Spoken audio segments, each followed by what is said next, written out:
we're canning diced tomatoes. I know we're all swimming in them from the garden. This is easy. Let me show you how to do it in the water bath canner. Come on. You can take your skins off. I leave mine on. I can all my tomato products with my skins on, okay? It's up to you. Whatever you want to do, whatever you feel most comfortable with. Pretty much the same thing as if you're doing crushed tomatoes. The only difference is crushed tomatoes, you're putting them in the pot, you're crushing, you're adding layers, you're crushing. These, you're just chopping them, all right? So for my bigger tomatoes like this, I have a strawberry corer. I'm just gonna core them out. Chop them whatever size you want. I already did a bunch earlier this season, really small, so I'll probably do these kind of like larger. It's a perfect thing to do with extra cherry tomatoes that you don't know what to do with. The USDA says you need to add citric acid or lemon juice. I do not do those things, but if that is what you're comfortable with, do that, okay? I'm not saying don't, I just personally don't. And this recipe that I'm going to show you, or this process, does not include that step. Very simple. This strawberry core is the best thing for this. Leaves a nice little hole. I don't like cutting it with a knife. It's pretty precarious. Just like a nice little...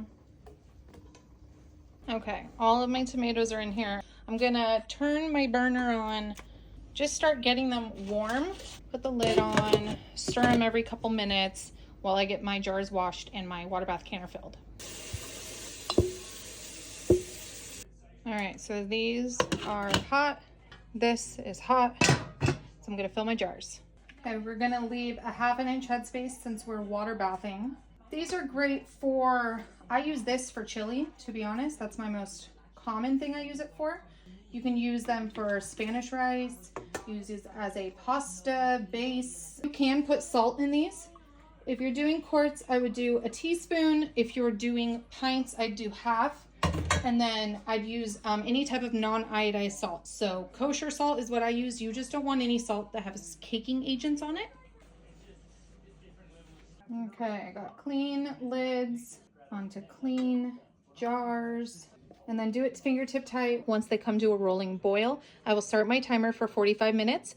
If you're doing crushed tomatoes or diced tomatoes, I do 45 minutes for quarts, 35 minutes for pints. Okay, it has been 45 minutes of processing. I let it sit for 5. This is a good way to gradually change the temperature rather than pulling them directly out. Anytime I just leave them on this rack for like 5 to 10 minutes, they always all seal. All right, diced tomatoes done. Thank you for watching. Come back tomorrow for another canning video. Bye.